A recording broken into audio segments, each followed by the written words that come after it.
can see here. A country doctor sets out to help a patient in the middle of a widely night. Whom does he meet on the way? And what does he learn? Let's read and find out.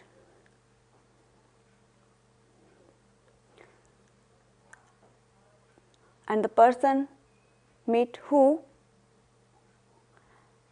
And what does he learn? Let's read and find out.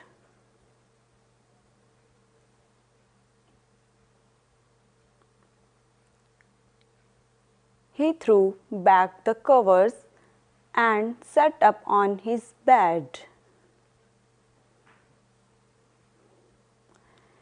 His feet feeling along the cold floor for the house sleeper. The telephone ringing instantly. A little distance. He turned on light and walked to the phone and took down the receive.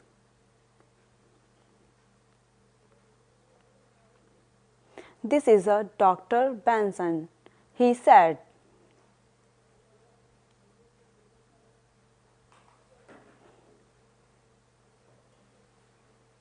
The November wind was bringing sound of winter as blew around the little white house.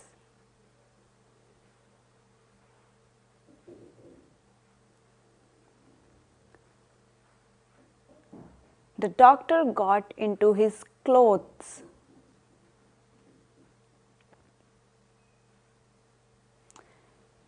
He went to the table and stared a moment at his watch. His spirit, complaining at the job ahead of him.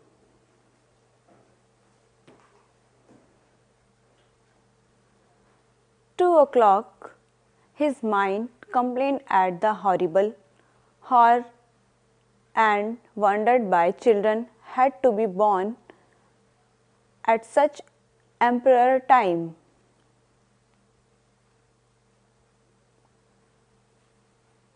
He took up 2 small handbags, the short pill bags.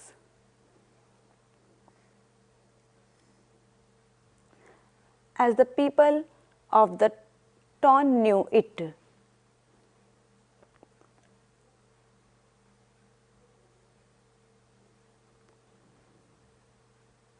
And the long obstetrical case, the baby bag they called it.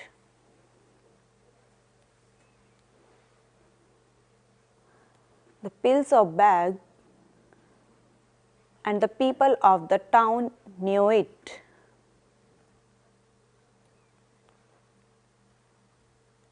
And the long obstacle case, the baby bag they called it.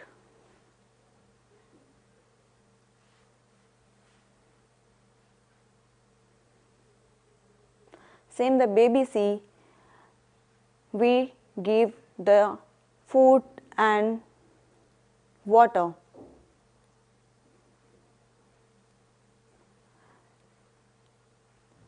The small handbags.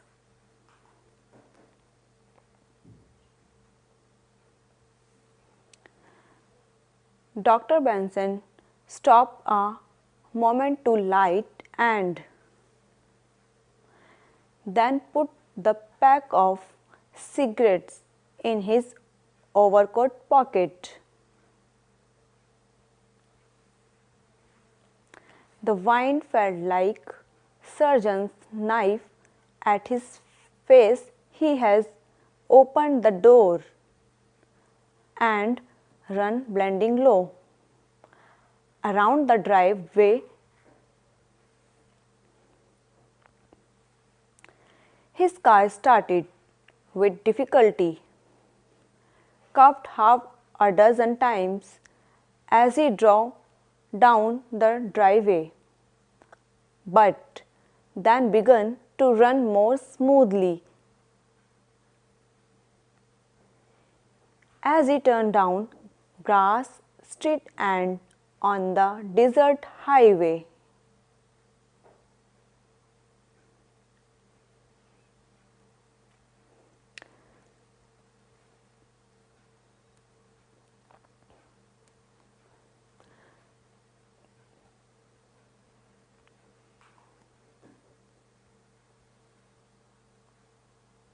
Mrs.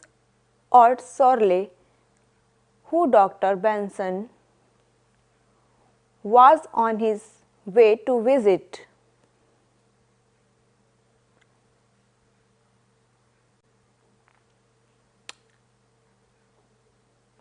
already had almost a dozen children.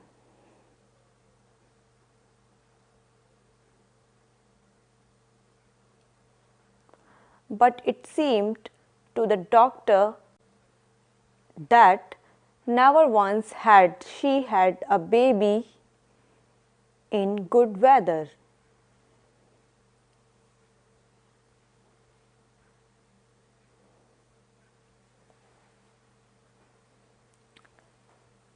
Nor in daylight. Weather is good,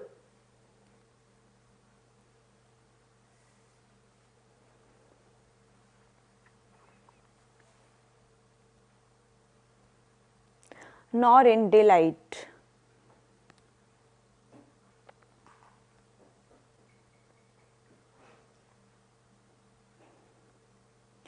And while Dr. Benson was a country doctor,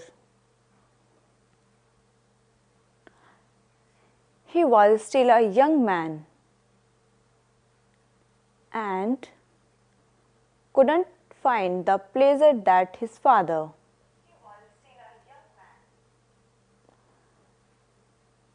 the old Dr. Benson, had found in seeing Ott.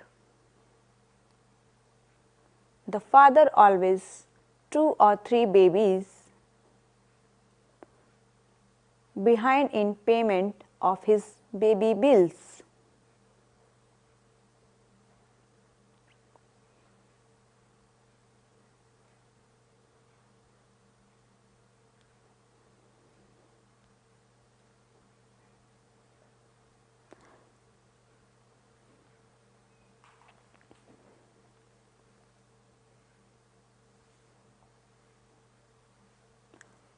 How do you think the story proceeds?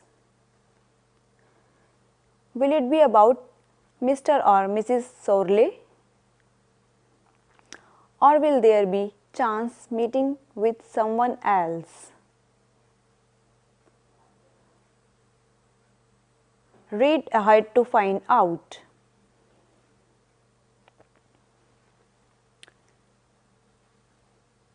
It was a long ride to the Sorley farm,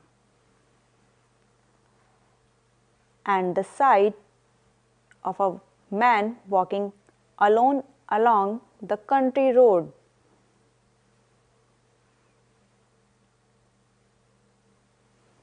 as seen just ahead by the light of the car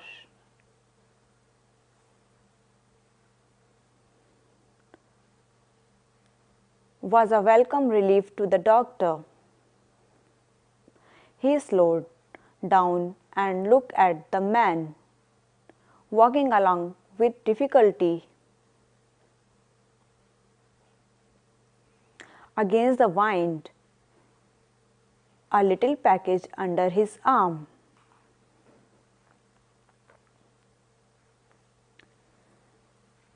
Coming alongside, Dr. Benson stopped and invited the man to ride.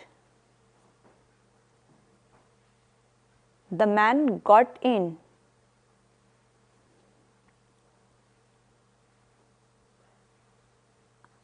Are you going far? asked the doctor.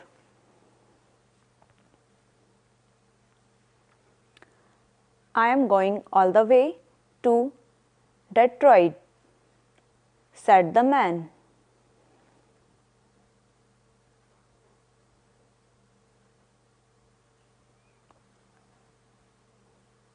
A rather thin man with small black eyes filled with tears from the wine.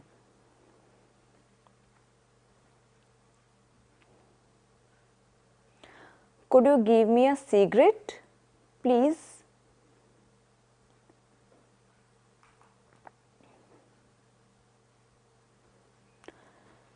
Dr. Benson unbuttoned his coat, then remembered the cigarette in the outer pocket of his overcoat.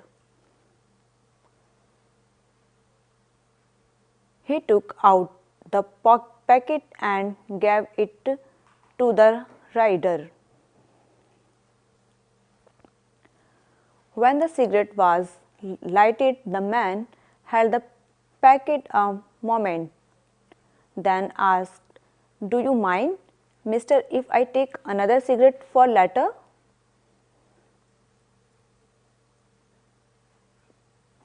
The rider shook the packet to remove another cigarette without waiting for the doctor to answer.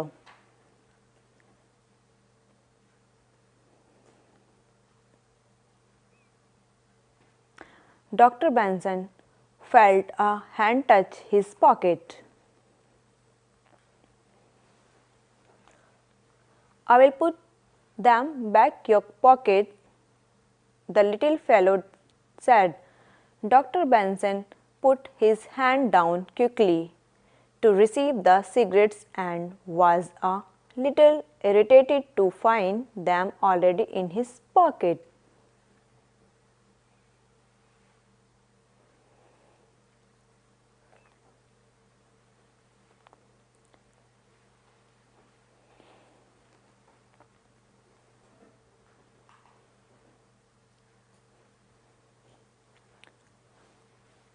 A few minutes later, Dr. Benson said, "So, you are going to Detroit?"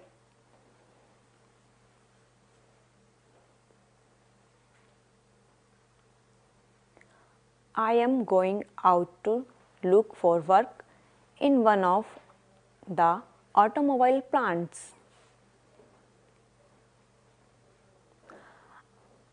"Are you a mechanic?" asked the doctor. "More or less. I have been driving a truck since the war ended, but I lost my job about a month ago."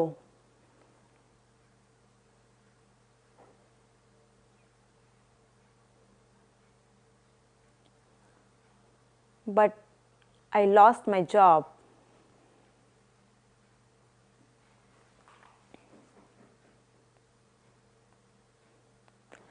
"Were you in the army during the war?"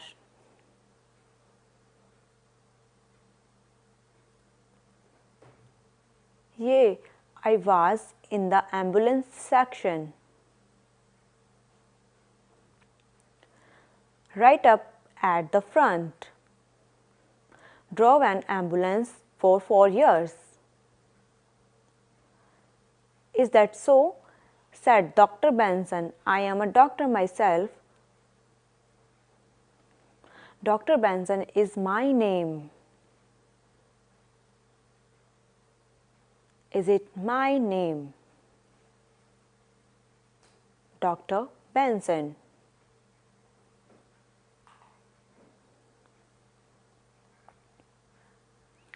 "I thought this car smelled like pills."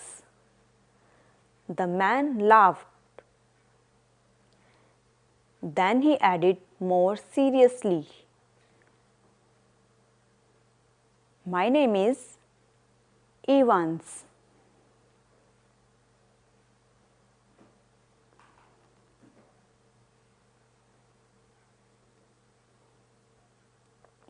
They rode along silently for a few minutes. And the rider moved himself in his seat and placed his package on the floor. As the man leaned over, Dr. Benson cut his first good look at the small. Your cat-like face.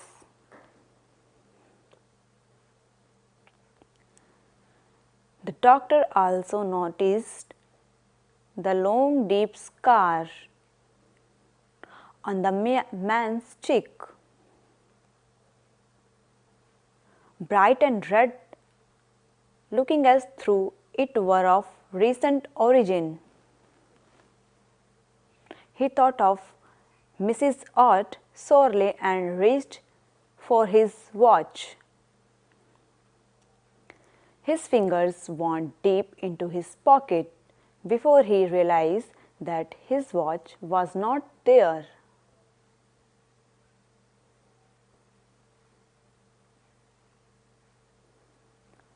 And they are understand.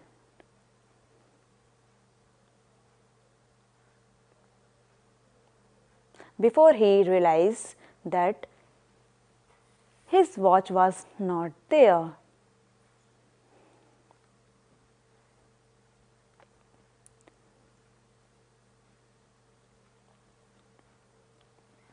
Now I am remember.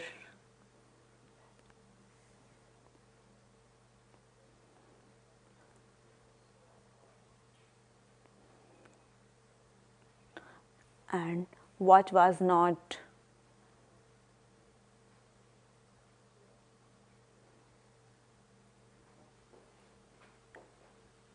Did the doctor like Evans? Small cat-like face and bright fresh scars. Would you have thought well of Evans? What do you think will happen next? Let's see.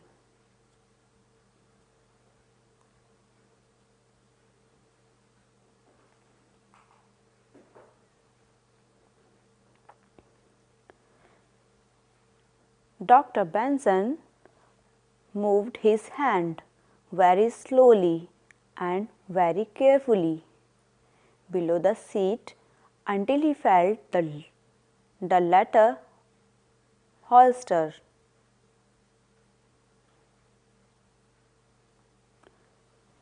In which he always carried with him his automatic pistol.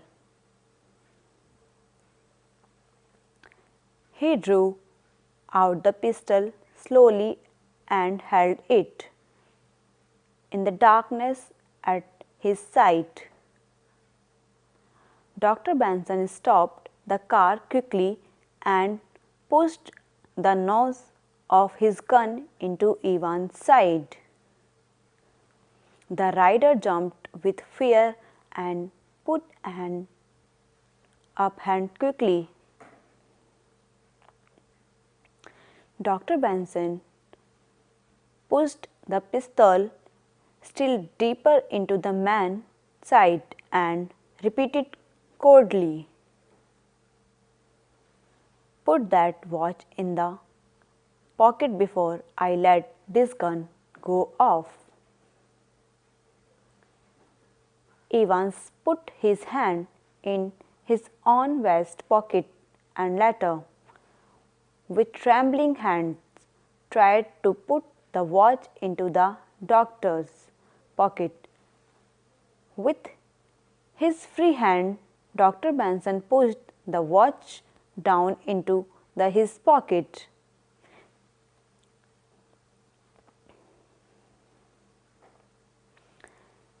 He opened the door and forced the out man of the car.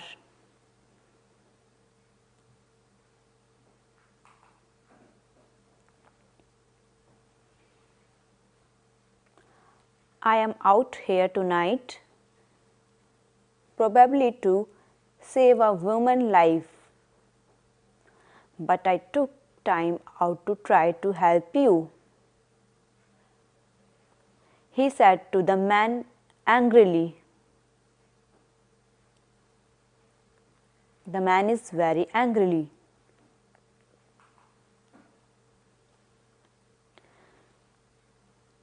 Dr. Benson started the car quickly, and the wine closed the door with a loud noise.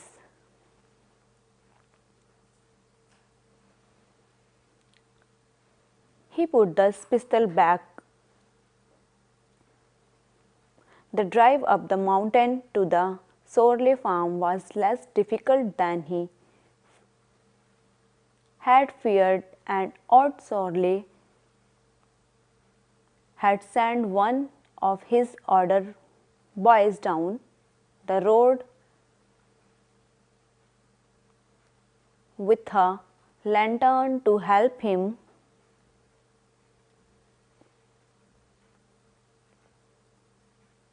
Across the old wooden bridge that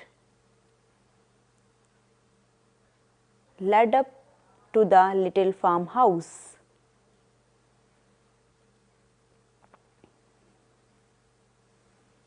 The boy down the road.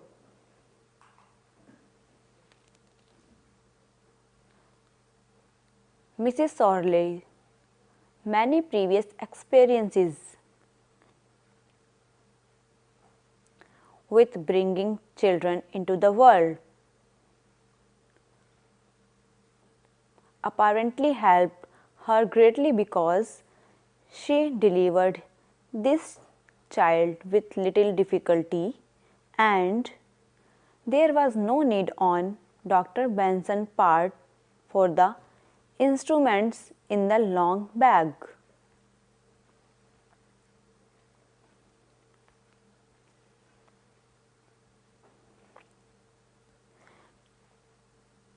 Dr. Benson part for the instrument in the long bag.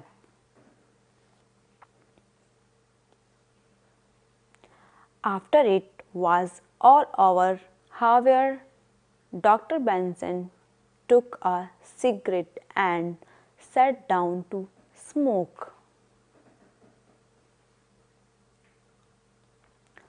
Was the doctor right in turning Evans out in the cold? Do you think he will ever know whether he was right or wrong? Was the case of suspicion justified?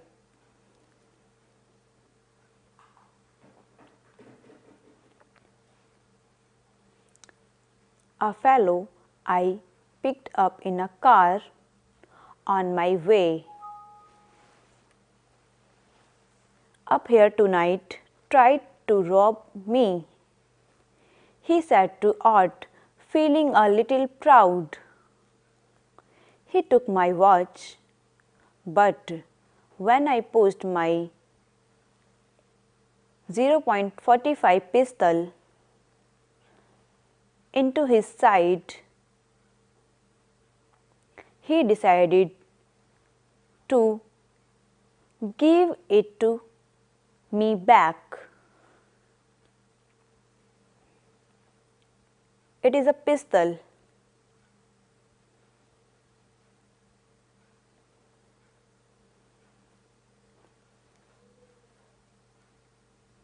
When I pushed my pistol into his side, he decided to give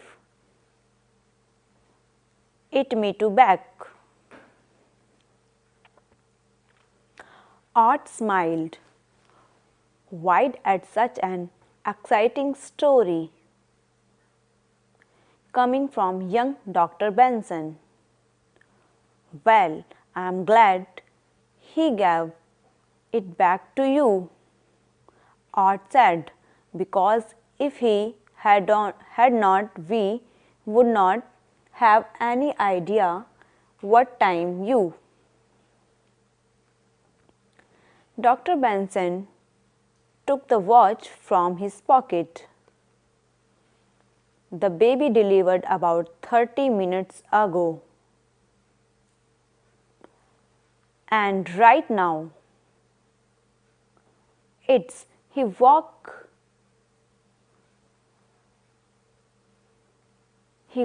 over the lamp on the table.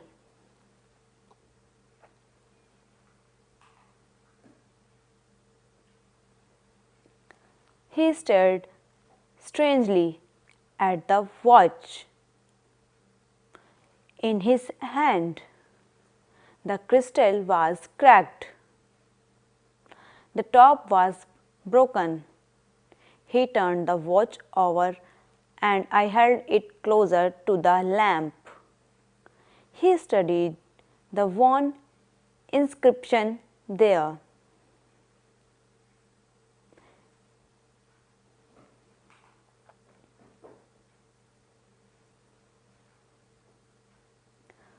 To Private T. Evans Ambulance Section, whose personal bravery preserved our life. The night of November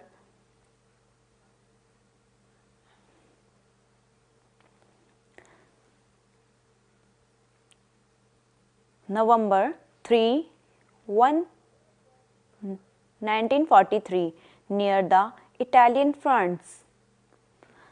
Nurses Nesbit, Jones and Wingate.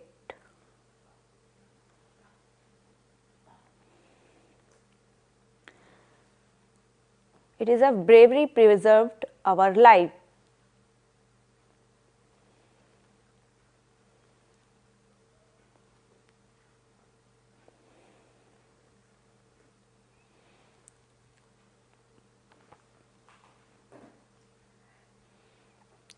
And he is E. Wallace. I explain the story of E. Wallace.